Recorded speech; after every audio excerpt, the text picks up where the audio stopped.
3I-ATLAS didn't just pass by Mars. It illuminated it in a way no natural comet ever should. A faint, structured light detected first by the Mars Express orbiter has reignited the debate about whether 3I-ATLAS is behaving as a natural visitor or as something far more deliberate. Before we go deeper, like and subscribe so you don't miss the next update. Tell me where you're watching from and what exact time it is right now.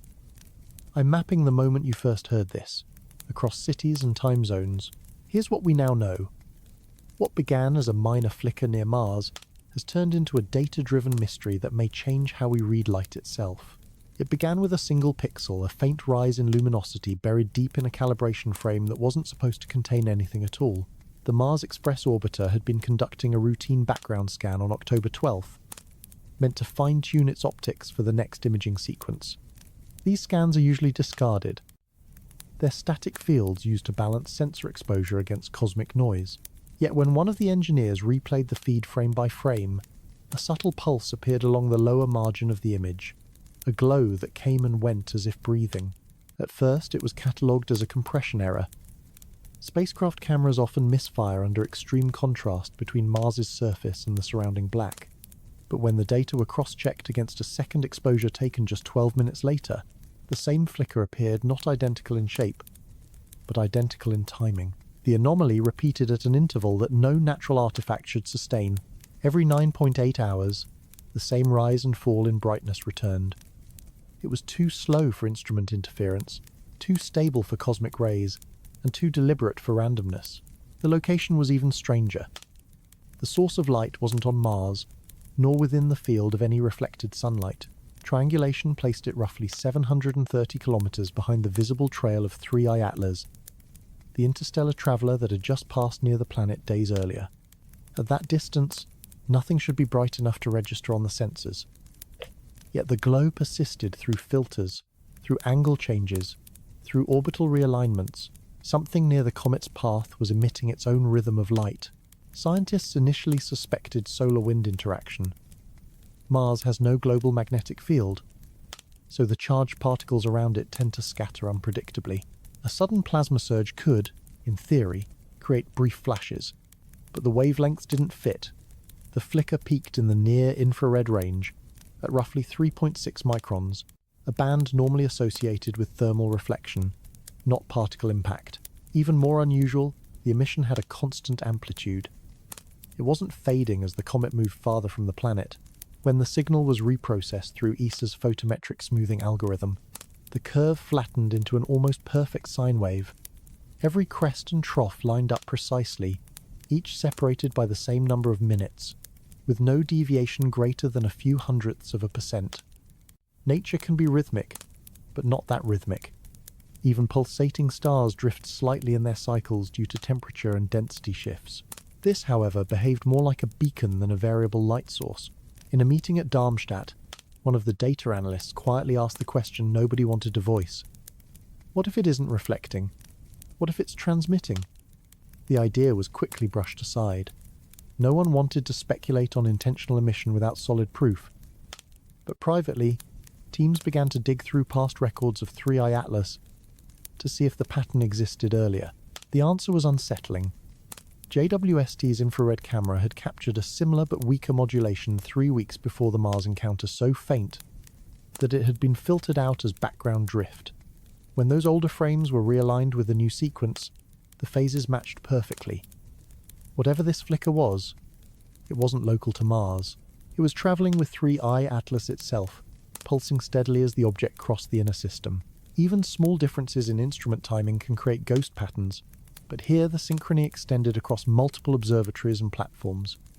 European, American, and independent ground telescopes, each confirming the same periodic rise in brightness and the same interval. Statistically, that coherence should be impossible. By the time the data reached public archives, the amplitude had already been downscaled and the anomaly buried in calibration notes. Yet for those who saw the raw feed, the conclusion lingered. It wasn't random noise. It was a flicker that repeated like a clock, precise, patient, and very much alive. The first assumption was simple. One source of light, one explanation. A comet even an interstellar one, should produce its brightness through a single mechanism: reflected sunlight or outgassing from its icy surface. But the readings from 3I-ATLAS shattered that rule almost immediately. When astronomers overlaid data from ESA's Mars Express and NASA's Deep Space Network, the light curve didn't behave like a single point source. It split. Two distinct peaks, separated by fractions of a second, began appearing in every observation cycle. At first, this looked like a software artifact. Cameras sometimes register a ghost image when strong radiation bounces inside their sensors, especially when pointed toward a high-contrast target near Mars. But the dual peaks weren't random. They were stable, recurring in perfect sequence over 6 consecutive observation windows. One signal remained steady, a calm, unwavering emission with almost no phase shift. The second danced slightly, its intensity modulating with a precision that suggested interference rather than coincidence. Together, they formed what scientists later described as a beat pattern, the kind of signal that appears when two coherent sources interact with each other. When the team at Darmstadt modeled the data in frequency space, they discovered that each emission had its own harmonic signature. The first was broad and diffused, the type expected from a thermal reflection off a dust-coated surface.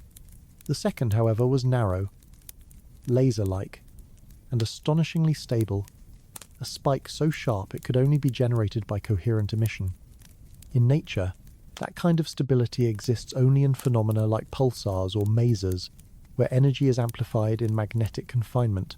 But 3I-ATLAS wasn't dense enough to behave like a star. It was a traveller made of rock and volatile ice, hundreds of meters wide, now displaying properties reserved for stellar physics. The dual source seemed to oscillate. As the comet moved farther from Mars, the two emissions shifted in balance, as though exchanging dominance. Sometimes the steady source dimmed while the sharper one brightened. Other times, both synchronized briefly, amplifying the total luminosity by more than 20% before falling back into rhythm. This pattern suggested not just interaction, but coordination. One proposed explanation was magnetic coupling. Mars's weak local magnetic anomalies could, in theory, distort the plasma envelope surrounding 3I-ATLAS, creating twin zones of excitation. Yet this required the comet's magnetic field to be highly structured, almost engineered. For the dual emissions to stay in phase over thousands of kilometers, the magnetic field lines would need to remain stable and symmetrical, an alignment that defied both turbulence and randomness.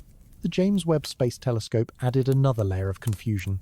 When it focused on the same coordinates, its infrared sensors detected the emissions at slightly different wavelengths, one peaking at 3.4 microns, the other at 3.7. These differences were too clean to be noise. They represented two distinct thermal states existing simultaneously within the same object. In laboratory conditions, that kind of split signature happens when light passes through two materials of very different composition, layered in close contact, like a shell over a core. If the data were correct, 3I-ATLAS wasn't just a rock venting gas into the void. It was a composite, an external layer radiating broad thermal energy, and an inner region producing coherent emissions that pulsed with mathematical regularity. When engineers mapped the signal positions across multiple observations, a geometry began to form. The weaker emission trailed slightly behind the comet's visible nucleus, while the stronger pulse led ahead of it by a fixed angular offset of 4.9 degrees, the same angle as the object's original approach plane into the solar system. It was as though both lights were bound by an invisible axis, rotating together, yet distinct in purpose. By late October, this phenomenon was known among researchers as the dual source problem. It wasn't just about two lights. It was about two behaviors, one passive, one active, working in tandem. In official reports, ESA referred to them as synchronous emission lobes. But internally, some scientists used another word: nodes. If 3I-ATLAS carried two synchronized emission nodes, one absorbing, one transmitting, it implied organization, structure, and perhaps a function. Nature rarely builds systems that behave this way, but engineering does. Whether it's deliberate or emergent remains unknown. What is certain is that the dual source pattern hasn't vanished. Even now, each time the comet enters solar view, those twin lights flare again, like two halves of a single heartbeat, echoing across the orbit of Mars. Confirmation didn't come from a dramatic event. It came from quiet persistence, a few lines of data inside a calibration log from ESA's Mars Express orbiter. The spacecraft had not been pointed directly at 3I-ATLAS when the anomaly appeared.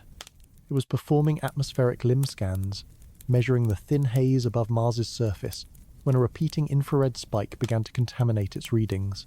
What should have been a smooth curve of CO, two absorption lines instead showed a tiny rhythmic pulse. Every 9.8 hours, the same modulation resurfaced, the same frequency that had already been noticed by ground-based observatories weeks earlier. At first, Mission Control dismissed it as stray light from the sun reflecting off the spacecraft's solar panels. But a second instrument on board the SpyCam infrared spectrometer recorded the same anomaly from a completely different angle. The signals matched perfectly. There was no hardware interference. The flicker was external, constant, and aligned with the comet's position relative to Mars. To verify it, the team at the European Space Operations Centre synchronized Mars Express with ExoMars Trace Gas Orbiter's telemetry. Both spacecraft scanned overlapping portions of the sky where 3I-ATLAS had just passed. The result was unmistakable. Each recorded the same pulsing curve, offset by a few milliseconds, exactly what would be expected from two observers separated by a few hundred kilometers, receiving the same external signal. The pattern was now triangulated. It wasn't a glitch. It was real, and it was near Mars. When the datasets were cross-correlated and converted into three-dimensional models, a strange geometry appeared. The intensity of the flicker wasn't uniform. It strengthened when the comet's illuminated hemisphere faced Mars and weakened when it turned away, as though a beam of light was rotating inside its coma. The orbital geometry meant that if the emission were purely reflective, Mars should have acted as a mirror, scattering sunlight at random angles. Instead, the reflections behaved like a directed cone, an organized narrow fan of energy. ESA scientists compared it with natural auroral emissions, since Mars occasionally glows in ultraviolet when its upper atmosphere interacts with solar wind. But the wavelengths didn't fit. The Martian aurora peaks in UV at around 120 nanometers. The 3I-ATLAS pulse occurred in the near-infrared range between 3.4 and 3.7 microns. That placed it deep in the thermal region, far too low to be a magnetic phenomenon.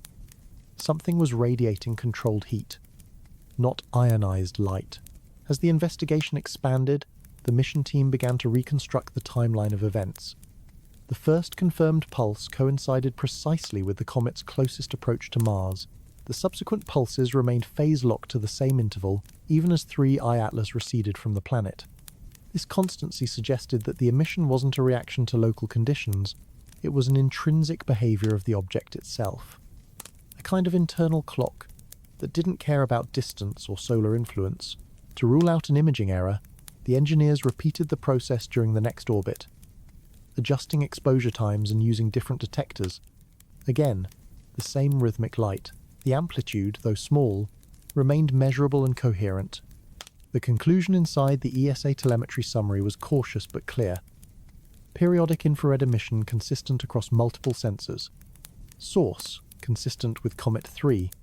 I-ATLAS. ATLAS. ATLAS. When the data reached the public archive 2 weeks later, those lines were quietly omitted. What remained were sanitized plots, smooth, unbroken, ordinary. But by then, word had already spread within the research community. The Mars Express readings had confirmed what earlier instruments could only suggest. The pulse was not local interference. It was a signature. Several independent astronomers in Chile, Spain, and Japan began their own follow-up campaigns, pointing their telescopes toward the coordinates provided by ESA. They too detected the subtle brightness wave moving through the coma. Every crest lined up with the orbital models derived from the Mars Express data. The odds of this synchronization happening by chance were effectively zero. For the first time since its detection, 3I-ATLAS's anomaly wasn't speculation. It was independently confirmed, observed across instruments, and anchored in numbers that could not be dismissed. In official documentation, the wording remained sterile. Infrared periodicity of uncertain origin. But off-record, one scientist from the mission phrased it differently. He said, "We expected reflection. What we got was response." Mars Express had done more than confirm a pattern. It had revealed intent, or at least the illusion of it. encoded in light that beat like a distant pulse, steady, unwavering, and utterly foreign. For a while, it seemed as though the strange structure seen inside 3I-ATLAS had vanished. After its close encounter with Mars, subsequent telescope frames showed only a soft haze of green light, the familiar glow of diatomic carbon that most comets display when sunlight breaks down their gases. But when the new calibration images from the ExoMars Trace Gas Orbiter were re-examined, something inside that haze shifted. It was faint, symmetrical, and hauntingly familiar. The shell, the same geometric veil that scientists had quietly debated months earlier, had returned. This time, the detection was accidental. The orbiter wasn't searching for the comet. It was studying dust storms above the Martian equator. A background filter meant to correct optical scatter revealed a circular distortion around 3I-ATLAS's coma. At first glance, it looked like an imaging ring, a common artifact caused by overexposure. But when the data were processed frame by frame, the ring moved independently of the comet's body. It wasn't an error. It was a structure, a green halo that seemed to rotate and breathe. ESA's imaging team applied spectral decomposition to the light curve. What they found was impossible to explain through standard chemistry. The green emission wasn't diffused evenly as it should have been if caused by gas fluorescence. Instead, it was organized into a lattice of alternating high and low intensity, almost like the ribs of a sphere. The spacing between these bright arcs remained constant across multiple observation angles, suggesting physical coherence, as if the coma were wrapped around something that was shaping its glow from within. To confirm this, analysts cross-checked older data from the James Webb Space Telescope. In the near-infrared range, faint traces of the same pattern had been captured weeks before, but too weak to notice then. When enhanced and overlaid on the new ExoMars observations, the alignment was uncanny. Identical angular spacing, identical rotation rate. It was as if the entire shell had resurfaced, more visible now that the comet had moved deeper into sunlight. Astrophysicists quickly looked for natural explanations. Cometary shells can sometimes form when jets of gas erupt from beneath the surface in regular intervals, carving ring-like shapes as they rotate. But in those cases, the symmetry breaks down quickly. The shell around 3I-ATLAS did not. Even after 8 full rotations, the pattern stayed intact, too precise to be the product of random outgassing. When polarization filters were applied, the green light revealed another anomaly. Its polarization axis was offset by nearly 12 degrees from the comet's spin axis. That meant the emission wasn't simply reflecting sunlight. It was being organized, twisted by some internal alignment of particles or fields. In plain terms, the glow wasn't chaotic.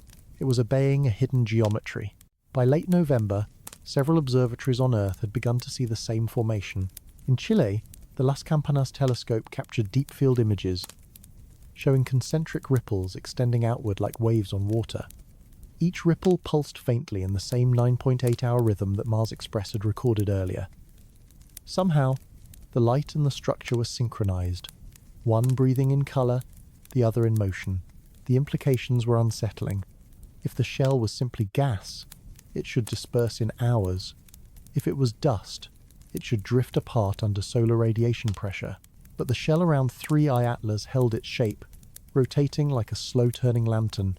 Its green intensity even fluctuated in harmony with the infrared pulse still measured from its core, as though the two layers were connected inner mechanism and outer display working in tandem. Within ESA, the term structured coma began circulating in quiet internal notes.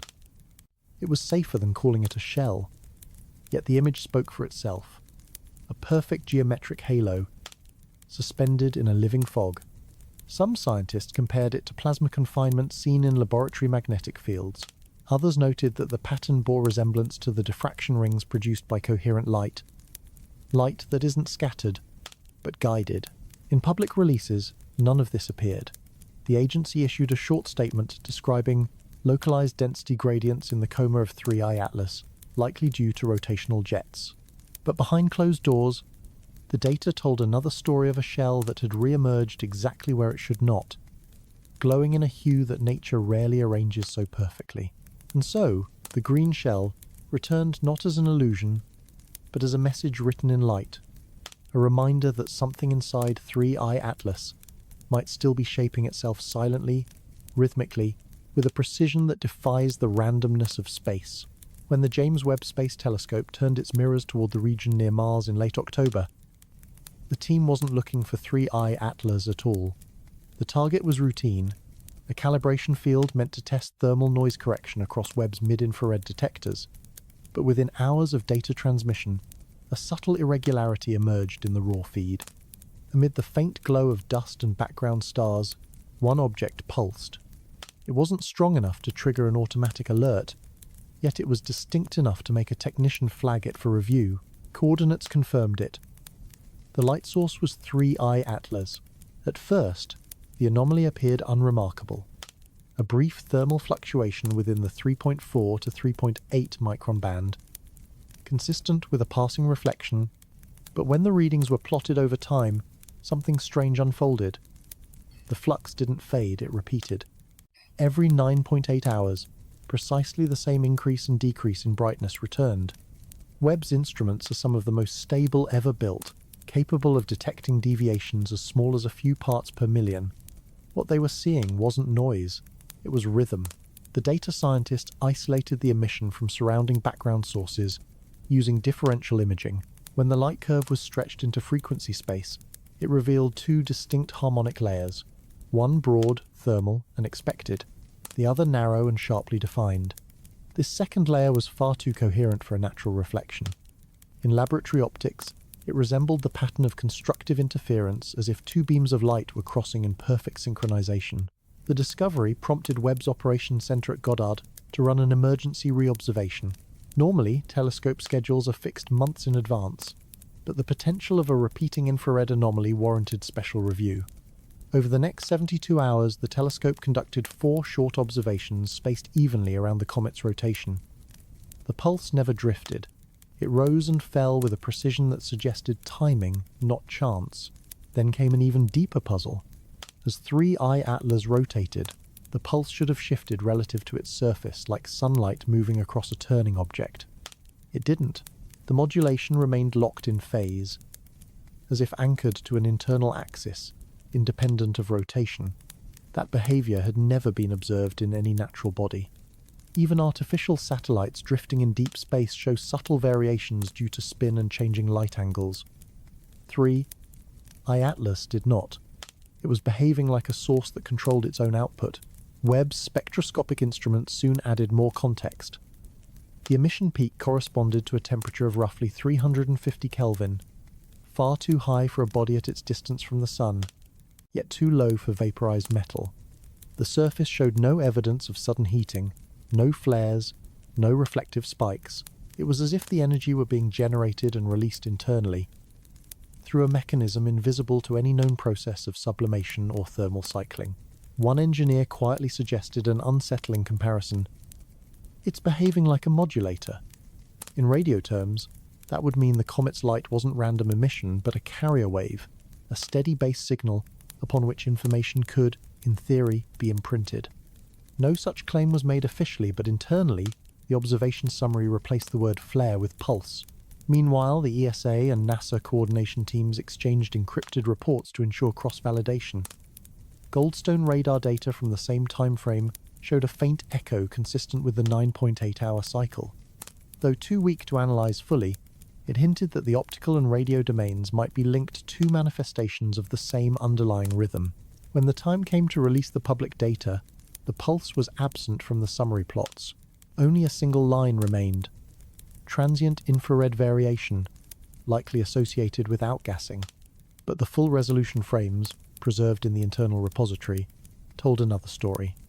The brightness curve rose and fell with almost mathematical elegance. Sharp, symmetrical, deliberate. Behind the scenes, the observation became known as Webb's silence. Not because the telescope had failed to capture sound, but because the agency had chosen not to speak.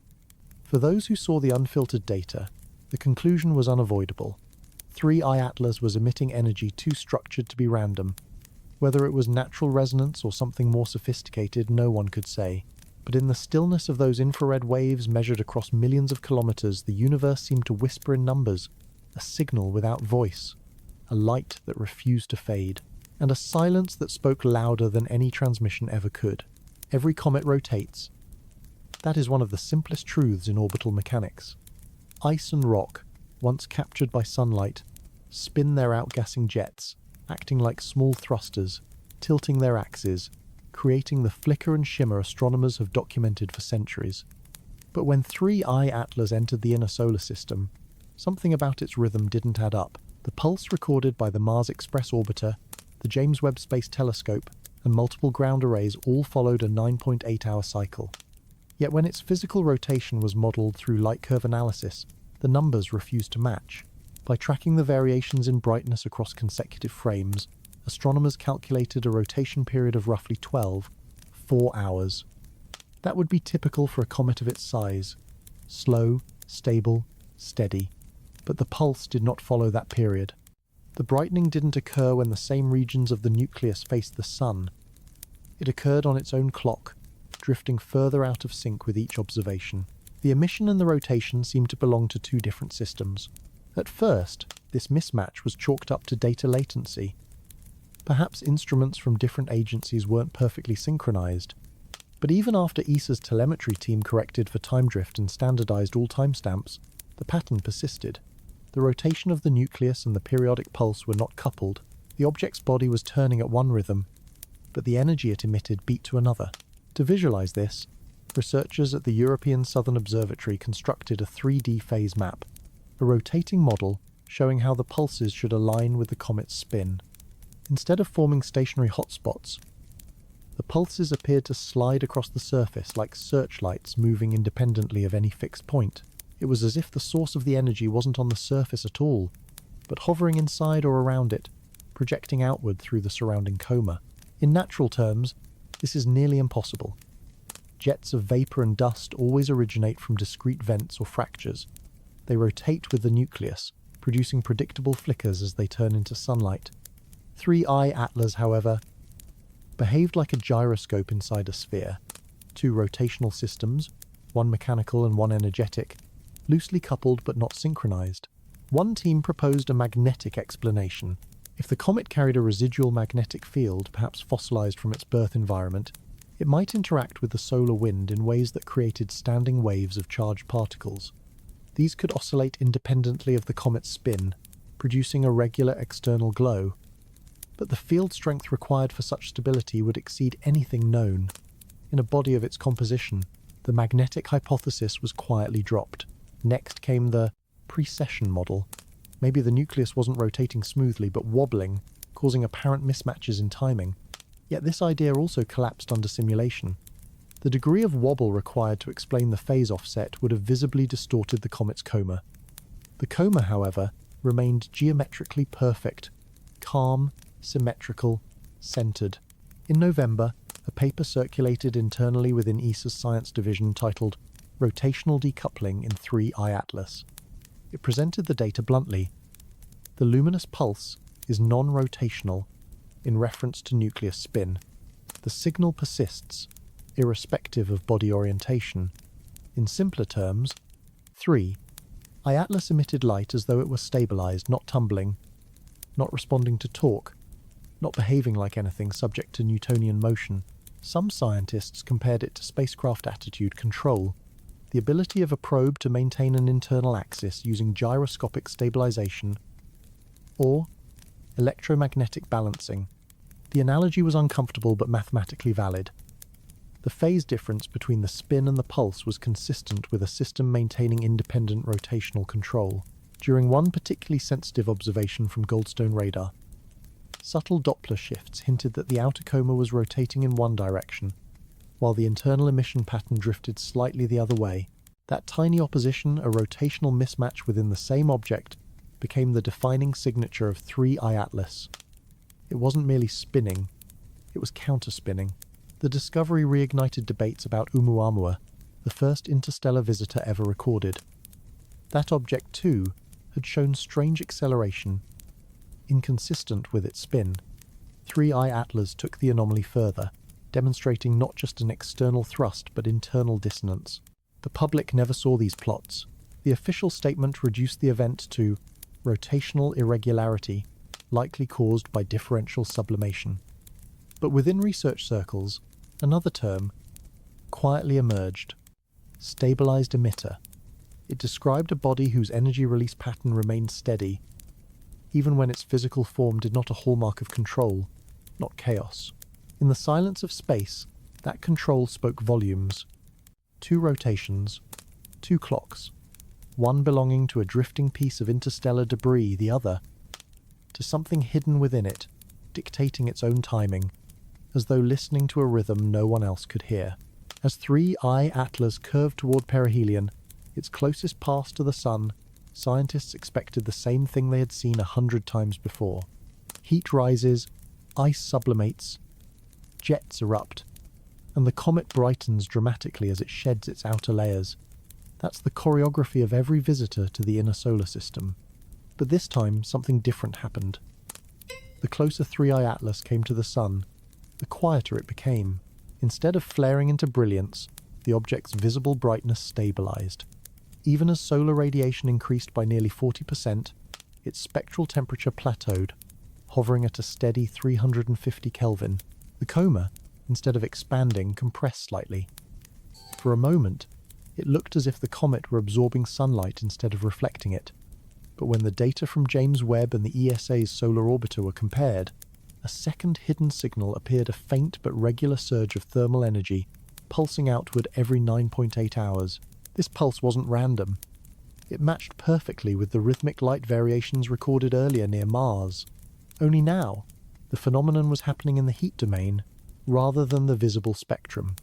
Webb's MIRI instrument, sensitive to mid-infrared radiation, captured a strange waveform, energy building, gradually, then releasing in a sharp spike before fading again. Each cycle lasted nearly 10 hours, smooth, mechanical, and unnaturally precise. On paper, it looked like a thermal echo, as if the comet were responding to the Sun's radiation with a delayed reaction, absorbing energy and re-emitting it in timed bursts. But natural comets don't do that. Their thermal signatures rise and fall chaotically, as volatile materials evaporate at different depths. 3I-ATLAS's echo, however, was structured. The amplitude, duration, and frequency of each pulse remained identical, cycle after cycle. The anomaly deepened when scientists tracked the phase relationship between the light pulse and the thermal one.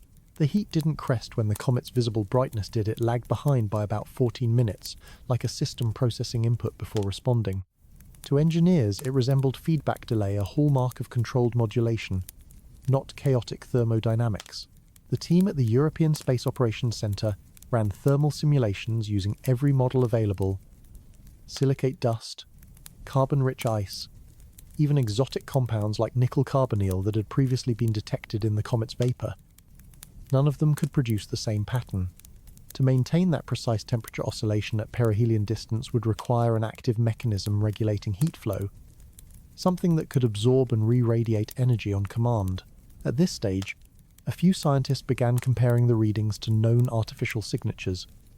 Spacecraft, for instance, often show thermal echoes when they rotate or adjust power systems near the sunday. The pulses they emit correspond to radiator cycles or shielding maneuvers, but 3I-ATLAS was hundreds of meters wide, far too large to behave like a spacecraft, and yet too refined in rhythm to be an inert rock. Goldstone radar joined the observation campaign and detected a subtle pattern in the comet's radar albedo. Every time the thermal pulse peaked, the radar cross-section momentarily dropped, as if the outer surface were changing, phase becoming smoother or more reflective for just a few minutes. That kind of synchronized behavior suggested some internal process reorganizing the material, almost like a living system balancing its temperature. By December, as 3I-ATLAS rounded its perihelion and began its slow outbound climb, the heat wave continued undiminished, stable, and now independent of solar proximity. The comet was cooling in distance but not in energy. The 9.8-hour thermal echo persisted with eerie constancy, as though the Sun had awakened something that now operated on its own clock. In public reports, ESA labelled the readings as anomalous thermal harmonics, but in closed briefings, the language was different. One researcher called it reactive equilibrium. Another used the phrase controlled decay. The implication was simple: the object wasn't just responding to sunlight, it was managing it. For the first time, astronomers began to speak of 3I-ATLAS, not merely as a traveller from another star system, but as a mechanism, a structure capable of storing, redistributing, and releasing energy with mathematical precision. In the deep vacuum around perihelion, where chaos usually reigns, 3I-ATLAS behaved like an instrument, obeying a silent command, a heartbeat of heat repeating faithfully, long after the touch of the sun had passed. When the first spectral holes were discovered months earlier, they were easy to dismiss. A missing wavelength here, a calibration gap there, ordinary noise that could be blamed on instrumentation or cosmic dust. But after the perihelion passage, as 3I-ATLAS began to recede from the sun, the holes came back deeper, cleaner, and far too organized to ignore. It started when ESA's ExoMars Trace Gas Orbiter performed its post-perihelion scans, mapping the comet's chemical composition as it moved beyond Mars's orbit. The spectrometers expected the usual clutter: broad emission bands of water, carbon dioxide, methane, and cyanide, the fingerprint of a normal comet. Instead, entire regions of the spectrum were missing. Not weak, not noisy gone, between 3.2 and 3.5 microns, there was nothing. Another void appeared near 7 microns. And most disturbing of all, a sharp black gap stretched between 905 and 950 nanometers, right where carbon-rich dust should have been glowing at its brightest. These missing regions weren't random. They formed evenly spaced intervals, symmetrical across the light curve like the silent bars of an unplayed note. At first, scientists considered detector error. Instruments can sometimes produce flat lines when they're overexposed. But the same gaps appeared across multiple instruments: ExoMars, Mars Express, and Webb's NearSpec, each built by different teams, using different sensors, observing at different times. The probability of all three failing in the same way was virtually zero. When the spectral data were reconstructed into a 3D model, something astonishing appeared. The missing wavelengths formed radial zones across the comet's coma, evenly spaced bands where no photons were detected. Between those bands, the light returned in perfect rhythm. The geometry looked less like a natural gas plume, and more like a pattern, a repeating interference structure that absorbed specific wavelengths and released others in harmonic sequence. The effect resembled what physicists call destructive interference, the same principle used in stealth coatings on Earth, where certain materials are layered to cancel out radar waves. But no natural comet should behave like that. Its gases are chaotic and diffuse, not precision-tuned absorbers. The phenomenon became known within ESA as the return of the spectral holes.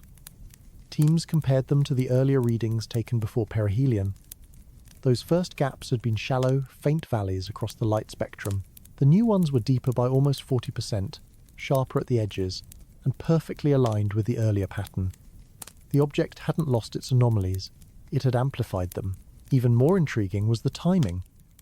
The appearance of the spectral holes coincided exactly with the 9.8-hour pulse already documented in both thermal and visible wavelengths.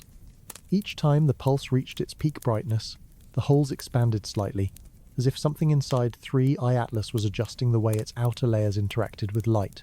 In a meeting at Darmstadt, one analyst described the data as structured silence. Where there should have been spectral noise, there was precision. Some theorized that the voids could be caused by layers of vapor arranged in crystalline sheets, thin films of ice, alternating with heavier metal-rich dust, filtering out specific wavelengths through refraction. But this theory collapsed when polarization data showed that the absorption was phase-locked, not diffused. The light wasn't scattering, it was being cancelled. NASA's Goddard Center confirmed the finding independently. Using residual data from Webb's earlier scans, they traced the missing bands to frequencies where molecular vibration modes should occur. Something either material or engineered was suppressing those vibrations entirely, erasing them from the spectral record. In their private correspondence, one researcher called it the optical equivalent of a heartbeat skipping a beat. That metaphor stuck. To the scientific community, the phenomenon hinted at regulation, an entity moderating how it interacted with energy, choosing which frequencies to reveal and which to swallow. When the public summary was finally released, it downplayed the event, describing localized optical attenuation consistent with unknown mineral grains. But the internal reports were blunt.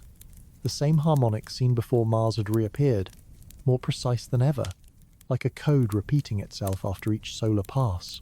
The idea that 3I-ATLAS could be actively shaping its own spectrum sounded impossible, yet the numbers left no alternative. Each hole was equidistant, phase-stable, and synchronized with the comet's thermal cycle. Whether it was resonance, reflection, or regulation, the result was the same. The object was controlling its light. In the vast emptiness beyond Mars, 3I-ATLAS no longer shone as a comet should. It shimmered in patterns, parts of its spectrum erased by design, as if concealing its true composition behind mathematical silence. The spectral holes had returned, and this time they formed a message not in words, but in the deliberate absence of light. The mystery of 3I-ATLAS deepened when Mars itself began to react. Not visibly, there were no auroras, no storms, no brilliant plumes in the sky, but magnetically. In the weeks following the comet's perihelion passage, as it drifted outward past the orbit of Mars, instruments aboard several orbiters detected subtle, rhythmic distortions in the planet's localized magnetic fields. At first, these fluctuations seemed random, but once the data sets were aligned with the comet's position, a chilling symmetry emerged. Every 9.8 hours, Mars's magnetometers pulsed in perfect sync with 3I-ATLAS's light curve. The phenomenon was first noticed by the MAVEN orbiter, NASA's mission dedicated to studying Mars's atmosphere. MAVEN's magnetometer recorded faint magnetic undulations, oscillations too weak to trigger alarms but too structured to dismiss. They weren't typical solar wind fluctuations, which arrive in chaotic bursts depending on solar activity. Instead, they followed a clean, harmonic pattern, repeating at intervals identical to the comet's optical pulse. When ESA's ExoMars and Mars Express probes cross-checked their own data, the match was undeniable. Something in the direction of 3I-ATLAS was modulating Mars's magnetic environment gently, precisely, and consistently. At first, scientists suspected interference from the Sunday solar storms can induce currents in planetary magnetospheres, even weak ones like Mars's. But solar activity during the observation window had been remarkably calm. The Sun's own magnetic field, monitored by the solar orbiter, showed no oscillations at that frequency. Whatever was creating the pulse wasn't coming from the Sunday, it was coming from 3I-ATLAS. To visualize the anomaly, researchers plotted the magnetic vectors over time. The graphs revealed a recurring pattern, a subtle alignment of field lines bending toward the comet's trajectory, like iron filings drawn to an invisible magnet.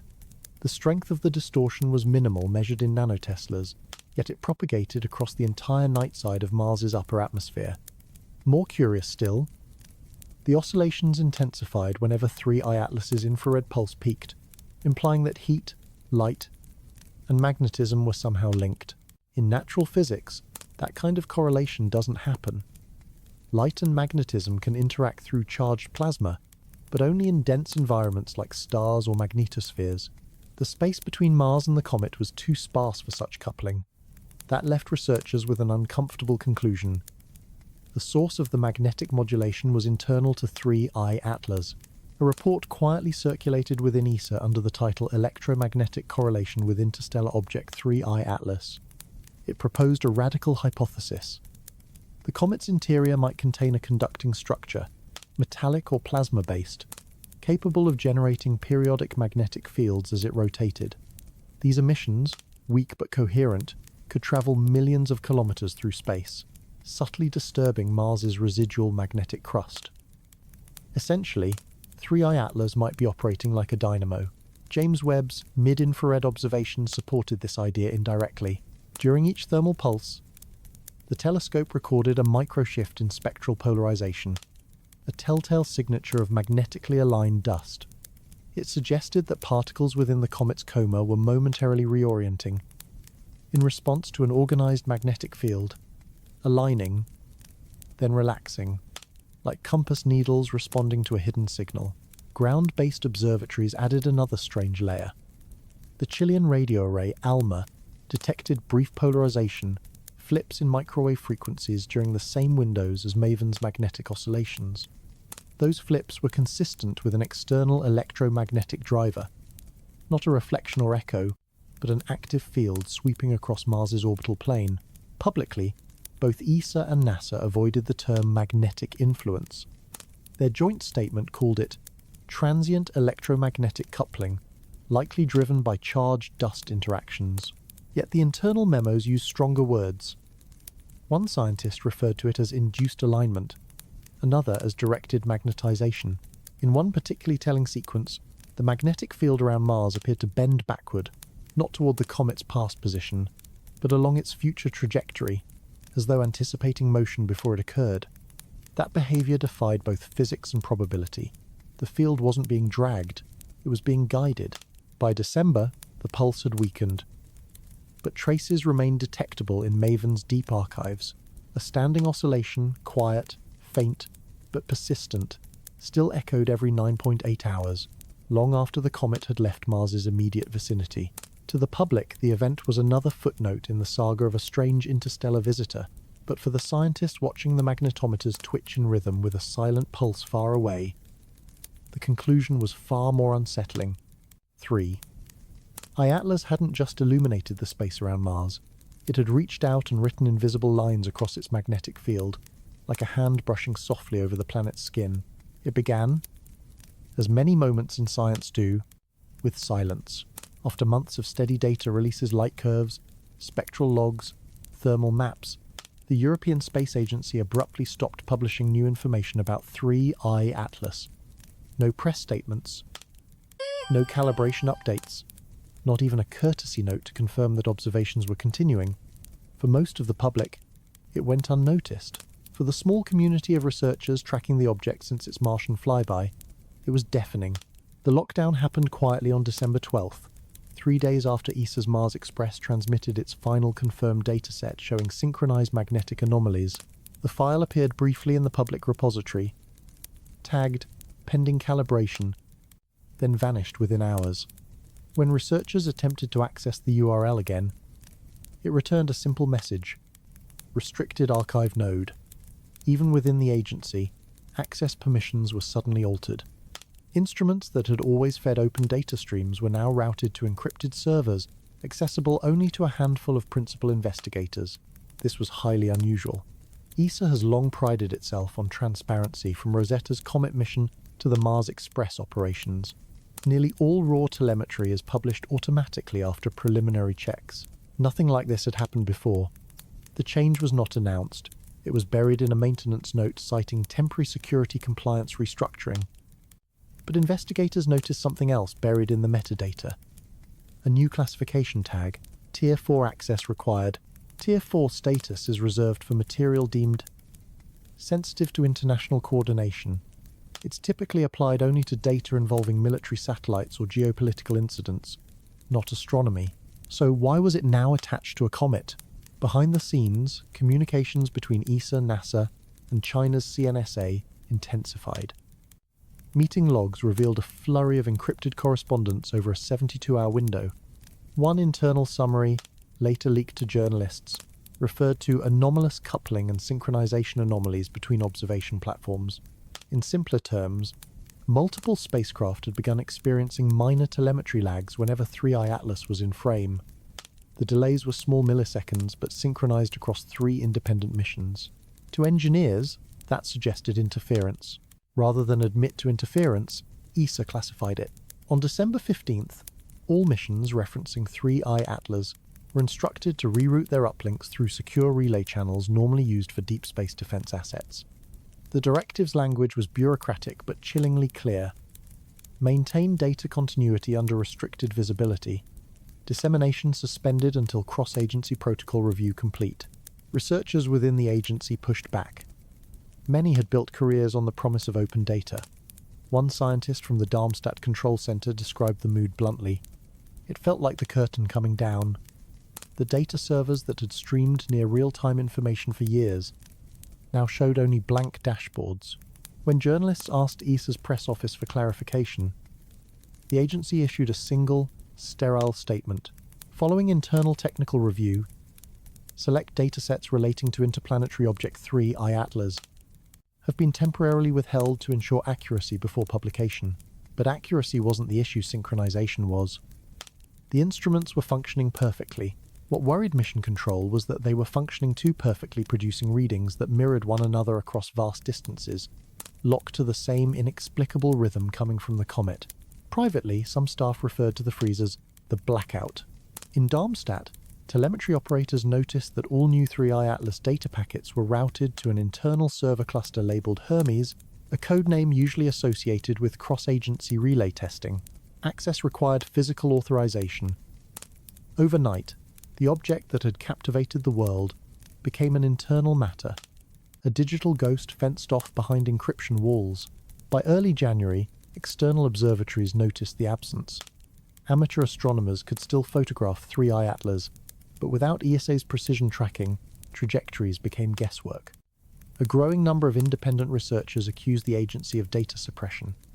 ESA responded only once more, repeating that final calibration is ongoing. No timeline was given. Inside the European Space Operations Centre, the last unredacted memo, circulated with a single line at the bottom, a line later quoted in countless leaked summaries. Observation status: persistent anomaly. Review cycle extended indefinitely. That was it. No closure, no press conference, no data. The silence that followed wasn't just administrative, it was procedural containment. 3I-ATLAS had moved from the realm of public science into something else entirely. And so, ESA's quiet data lockdown became a story not of discovery, but of disappearance. A signal so precise it forced the world's most open space agency to go dark. In the study of comets, dust is the simplest thing to understand. It moves away from the sun always. Radiation pressure pushes the finest grains outward, shaping the familiar tail that stretches across the darkness like a painter's stroke. The direction of that tail is predictable to within fractions of a degree. But when 3I-ATLAS neared Mars, and the high-resolution cameras of ExoMars and Mars Express began their joint imaging campaign, the dust betrayed that rule. Instead of trailing behind, some of it was flowing toward the comet's nucleus, drifting against the direction of solar radiation, as if gravity had reversed or time itself was folding inward. The first indication came from a sequence of calibration frames captured on October 29th. Analysts in Darmstadt were adjusting the contrast of the images when one technician noticed something off about the motion vectors. In the sequence, fine green filaments of dust could be seen curling back toward the core instead of streaming outward. The effect was faint, a slow, deliberate inward drift that appeared almost liquid. Thinking it was a data processing artifact, the team ran the same frames through a different pipeline. The result didn't change. The motion was real. To verify it, ESA cross-referenced data with NASA's Mars Reconnaissance Orbiter. Its optical payload confirmed that faint particulate backflow was indeed visible in reflected light. Even stranger, the effect was phase-locked with the 9.8-hour pulse that had already been detected in thermal and magnetic data. Every time the pulse reached its trough, the moment the infrared brightness dimmed, the dust reversed direction, flowing inward, as though drawn by a hidden force. Then, when the pulse brightened again, the dust resumed its normal outward drift. Physicists immediately ruled out gravity. The nucleus of 3I-ATLAS was far too small to pull back particles, already accelerated by solar pressure. Nor could electrostatic forces explain it. Those usually cause short, erratic bursts, not smooth waves. Yet the inward drift occurred like clockwork, repeating with each luminous cycle, stable, harmonic, and global across the entire coma. One speculative explanation proposed that the comet's coma contained a plasma sheath, a thin layer of ionized gas surrounding a neutral core. If the object emitted periodic electromagnetic pulses, which it did, according to the magnetometer data from MAVEN, then charged dust could be drawn inward along field lines before being repelled again. In effect, 3I-ATLAS would be breathing through electromagnetism. But even this model required a degree of stability never seen in a natural body. When the Goldstone radar array was tasked with observing the comet during one of these reversals, its reflectivity maps revealed something even more unsettling. The region of inward motion formed a symmetrical cone, extending precisely along the object's rotational axis, as if a field or structure were guiding the particles with mechanical precision. The cone's boundaries were sharp, not diffuse. Natural jets from comets are chaotic. They spew dust in turbulent spirals. This one was perfect, narrow, and still. By November, the phenomenon became known informally as the backward tail. Amateur astronomers attempting long-exposure imaging of 3I-ATLAS began to report an eerie split structure, one tail stretching normally away from the Sun, another faint but distinct countertail pointing inward toward the nucleus. It defied every textbook image of a comet. The ESA team tried modelling the event as a simple reflection sunlight bouncing off pre-existing dust lanes to create an illusion of reversal, but this theory collapsed when spectrographic analysis revealed a clear Doppler shift. The particles weren't static illusions. They were genuinely moving against the radiation flow at measurable speeds of 20 to 30 meters per second. Then came the most baffling finding.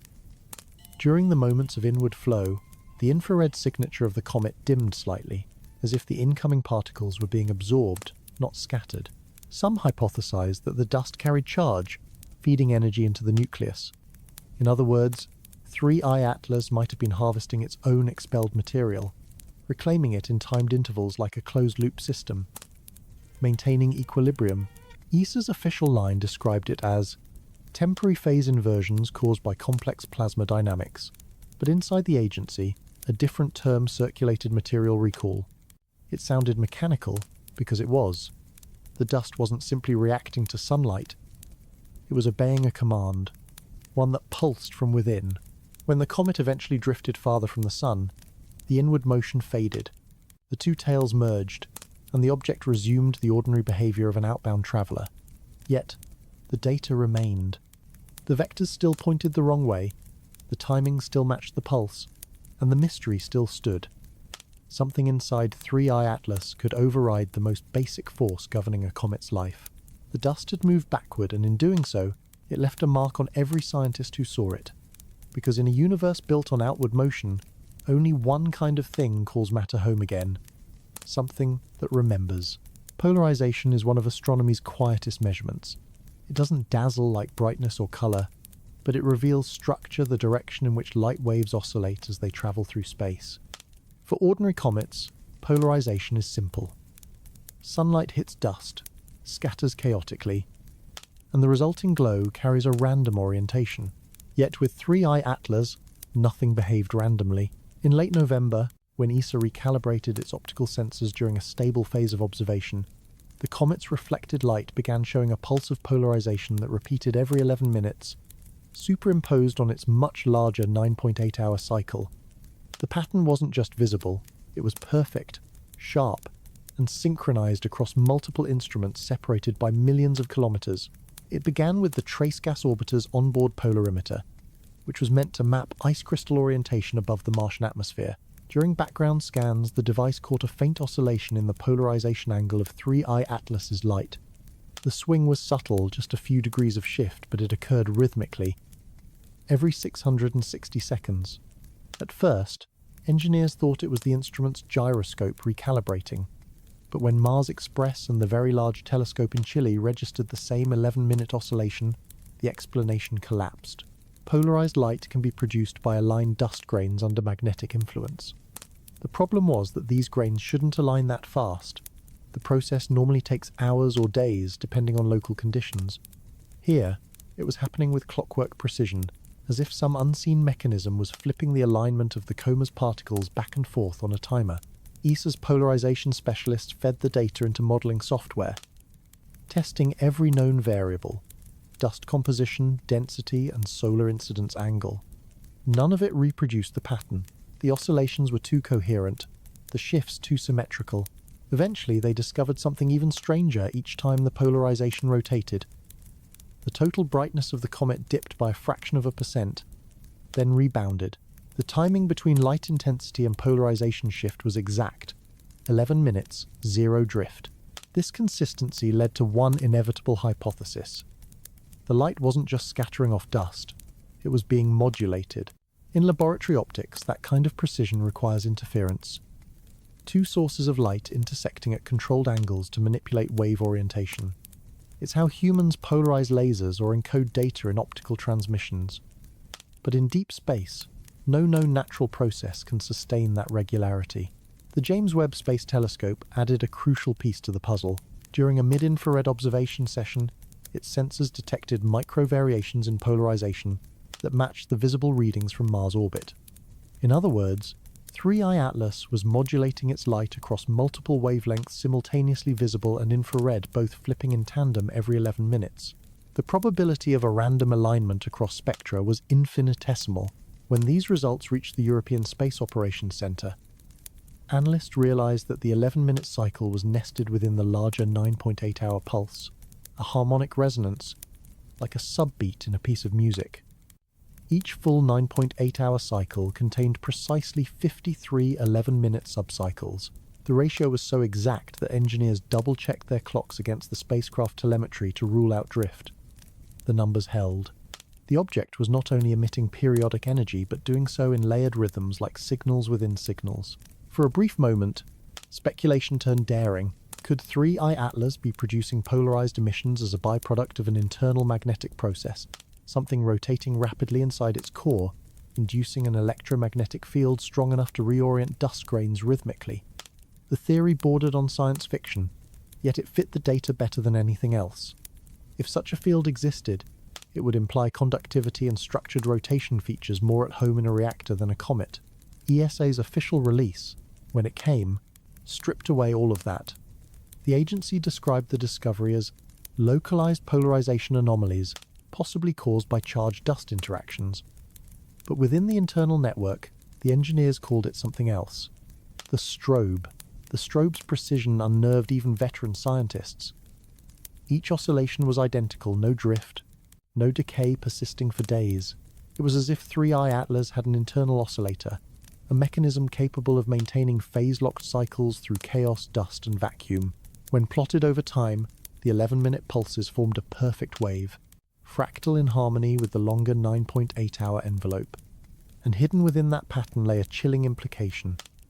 Whatever was producing these oscillations wasn't losing energy.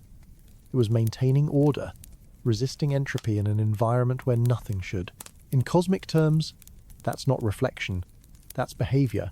And in the black silence beyond Mars, for 11 perfect minutes at a time, the light of 3I-ATLAS moved not like a comet, but like a message repeating itself, steady, deliberate, and impossible to mistake for chance. Nickel is one of astronomy's most dependable markers. It's the fingerprint of a comet's core composition, a metal that forms in supernovae and lingers in dust long after its parent star dies. Wherever we find nickel, we usually find iron too. The two elements are born together, bonded through the same nuclear processes. So, when 3I-ATLAS was first scanned and revealed nickel without iron, the discovery made no sense. Scientists spent months trying to explain the missing half of that cosmic pair. Some said it was a measurement glitch. Others blamed dust contamination. But as the comet moved past Mars and its infrared spectrum became clearer, a new wave of analysis came in, and the impossible signature returned, stronger than before. The first confirmation came from the James Webb Space Telescope's near-spec instrument. During a long exposure sequence meant to map volatile gases, Webb detected a sharp absorption feature at 7.47 microns, the exact frequency of neutral nickel atoms. It wasn't faint or ambiguous. It was dominant, saturating several frames. But right next to it, where iron should have produced its own spectral line at 7.45, there was nothing. The signal dropped to zero. Once again, 3I-ATLAS was showing pure nickel emission, isolated, unaccompanied, and inexplicably stable. That spectral purity is unnatural. In ordinary comets, nickel is bound in mineral grains with iron and sulfur. When sunlight heats the nucleus, both metals vaporize together, creating overlapping peaks in the emission spectrum. Yet here, nickel appeared unbound, as if refined. In laboratory terms, the signal matched that of metallic nickel powder, not the mixed compounds typical of space dust. The ratio of nickel to iron in 3I-ATLAS was calculated at over 400 to 1, a concentration higher than anything ever found in a natural object. ESA's spectroscopy division in Darmstadt tried to replicate the readings using archived calibration standards. They couldn't, even when they simulated possible instrument drift, cosmic ray interference, and detector noise. The ratio remained constant. Webb's detectors weren't lying. 3I-ATLAS was emitting light consistent with high-purity nickel. That detail alone would have been shocking, but the pattern behind it was worse. The nickel emission wasn't constant. It pulsed in sync with the object's now familiar 9.8-hour cycle. Each time the brightness curve peaked, the nickel signal spiked, as if the material itself were being energized rhythmically from within. In nature, metal atoms don't pulse. They radiate when heated or ionized. Something inside 3I-ATLAS seemed to be stimulating those atoms directly, exciting them, cooling them, then re-exciting them again in perfect time. NASA's Goddard Space Flight Center reanalyzed older data from when the comet had passed near Mars. The nickel peaks were present there too, only weaker. The fact that they intensified after perihelion suggested that the process wasn't passive. It was evolving. As the comet absorbed sunlight and charged particles from the solar wind, its nickel emissions became more coherent, more refined, as if the energy was being directed. Some within ESA began to speculate that the metal wasn't distributed randomly inside the nucleus at all. Instead, it might be concentrated in an internal lattice, a structured framework acting like a conductor or resonator. In that model, the nickel could function as a natural amplifier for electromagnetic energy. Under the influence of sunlight or internal charge, it would radiate sharply, then relax, producing exactly the kind of periodic signal observed. This theory bordered on forbidden territory, implying order where there should be chaos. But the numbers forced the discussion. The nickel bands were too narrow, too pure, and too synchronized to result from thermal variation alone. When ESA finally released its sanitized summary, the phrase used was anomalous nickel enrichment, potentially due to selective sublimation. Yet internally, the notes told a different story. One draft, later leaked to the scientific community, ended with a single line underlined in red. No natural process can isolate nickel to this degree under current models. It meant what many already feared. 3I-ATLAS wasn't behaving like an inert relic of another solar system. It was refining itself, sorting, energizing, and perhaps even using its metallic core as part of a larger function. From that moment on, the nickel signature ceased being a curiosity. It became a fingerprint of intent, a repeating proof that somewhere inside this cold interstellar traveler, metal was remembering its purpose, and the universe was watching a machine pretend to be a rock. When 3I-ATLAS first entered our solar system, its velocity alone made one thing certain: it could never be captured. Like the interstellar traveler Oumuamua before it, 3I-ATLAS was moving too fast, on a hyperbolic path that guaranteed escape. But after perihelion, the data began to whisper something extraordinary. Its outbound trajectory wasn't quite what physics demanded. The comet wasn't leaving at the speed it arrived. It was slowing ever so slightly, but undeniably, as if something had taken hold of it. At first, astronomers blamed the usual culprit: outgassing. As comets heat up, jets of sublimating ice can act like miniature thrusters, altering motion by a few meters per second. But the numbers didn't fit. Using telemetry from the European Space Operations Centre, analysts compared inbound and outbound velocity vectors. The difference wasn't a few meters, it was nearly 12 kilometers per second of unexplained deceleration. That's orders of magnitude beyond what gas vents can produce, and the effect was perfectly symmetrical across each observational window. The term capture trajectory first appeared in an internal NASA-ESA joint note titled Post-Perihelion Deviations in 3I-ATLAS Orbital Parameters. The document's authors used careful language: non-gravitational perturbation, consistent with temporary solar capture. But buried deeper in the appendices, a more daring sentence appeared. Object exhibits signs of velocity matching within a planetary frame. In plain terms, 3I-ATLAS was aligning itself with the orbital speed of Mars. Goldstone radar data confirmed the trend. During the comet's closest approach to the Martian orbital path, Doppler measurements showed a reduction in outbound velocity that couldn't be accounted for by solar drag. Instead, the deceleration followed, a curve smooth, deliberate, mathematically elegant. It wasn't a stumble through space. It was a controlled glide.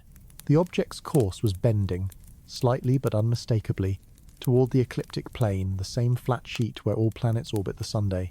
For days, analysts thought it must be an illusion caused by parallax, but independent observatories on Earth from Chile to South Africa confirmed identical positional shifts. 3I-ATLAS wasn't following a true escape trajectory anymore. It was flattening its angle of exit, trading hyperbola for ellipse, as if something had modified its orbit mid-flight. ESA simulation teams tried to model the change using every known variable: solar radiation pressure, gravitational resonance, even interactions with Mars's thin atmosphere. Nothing could reproduce the deceleration profile. The only model that worked assumed the object had actively reduced its own velocity, a scenario that, on paper, required an energy release equivalent to several nuclear detonations spaced across its surface. Yet no explosion, plume, or flare was ever detected. The deceleration happened silently. One theory emerged controversial, whispered only in private calls between agencies. It suggested that 3I-ATLAS might not have slowed down through thrust, but through field interaction. If the object possessed a magnetic or plasma envelope capable of coupling with the solar wind, it could, in principle, create drag without mass ejection. That would explain the smooth, continuous slowdown and its synchronization with solar flux variations. Essentially, it could be using the sun's own field as a brake. By mid-December, orbital simulations revealed another shock. Extrapolating its course forward, 3I-ATLAS was no longer destined to vanish into interstellar space. Instead, its new path showed a long, looping arc that would bring it back toward the inner solar system, crossing the orbit of Mars again in late 2031. The numbers hinted at partial capture, as if the object had settled into a vast, weakly bound solar orbit. NASA's Jet Propulsion Laboratory quietly confirmed the same thing. In an internal bulletin, the agency labeled the case as anomalous retention event. To the public, however, both agencies stayed vague.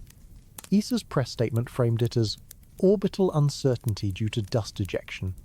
But within the scientific community, that phrase became a euphemism. Everyone knew dust was cover for something else. If the trajectory truly represented capture, it would mean an interstellar object had just performed the rarest maneuver in astronomy, slowing down enough to stay. No natural body could do that. Gravity doesn't bend that way without intervention. And so, the word capture gained a new weight. It no longer referred to the sun seizing a stray object. It hinted that 3I-ATLAS had captured itself, tuning its motion, matching its velocity, and choosing to remain. In orbital mechanics, there's no such thing as coincidence at this scale. There are only equations, and something inside 3I-ATLAS seemed to be solving them, not reacting to gravity, but cooperating with it. The sky, once thought to be watching a comet depart, was instead witnessing a decision, an object that came from the stars, finding reason to stay within ours. By January, 3I-ATLAS had slipped beyond the reach of public observation. Its once luminous coma dimmed, its plasma tail fragmented, and the comet that had unsettled astronomers for months seemed to vanish into the dark. For casual observers, that disappearance marked the end of the story. For the scientists who had been tracking every frequency and photon, it marked the beginning of something stranger, because the silence that followed wasn't empty. It was structured. It started with the absence of noise. When the ESA's deep space antenna at Cerberus re-aimed its dish toward the coordinates of 3I-ATLAS's last known position, the spectrograph didn't show random static. Instead, it showed periodic gaps, blank bands in the radio spectrum spaced with unnerving precision. They repeated every 9.8 hours, the same interval that had defined the comet's light, magnetic, and thermal cycles. The object might have faded from sight, but its rhythm was still echoing, like the afterimage of a pulse lingering in deep space. Engineers thought it might be internal interference, a harmonics artifact from the dish itself, but when they checked the secondary antenna in New Norcia, 1,400 kilometers away, the same gaps appeared. The pattern was real, external, and consistent. Someone described it as the sound of missing sound. Meanwhile, Maven's magnetometer, still orbiting Mars, continued to register faint oscillations that shouldn't have existed once 3I-ATLAS had departed the region. The amplitude was weak, less than a nanotesla, yet the timing never drifted. Every 9.8 hours, the pulse returned. Even as the comet moved tens of millions of kilometers away, Mars was still listening, responding to a signal that no longer arrived from any detectable source. In astrophysical terms, it was impossible. Magnetic resonance decays with distance squared. It doesn't persist across astronomical units. The only way for the signal to remain synchronized would be if something either within Mars's atmosphere or in the interplanetary field was sustaining it. The planet had become, somehow, a resonant body. Data from the Solar and Heliospheric Observatory added another layer. Instruments monitoring solar wind detected a faint but measurable drop in background plasma density every time the 9.8-hour cycle peaked. The dips were tiny but perfectly periodic, as though the solar wind itself were being modulated. In total, 4 separate observatories on Earth, at Mars, and in heliocentric orbit, were now detecting the same invisible heartbeat. When the European Space Operations Centre compiled the findings, the report's language grew noticeably cautious.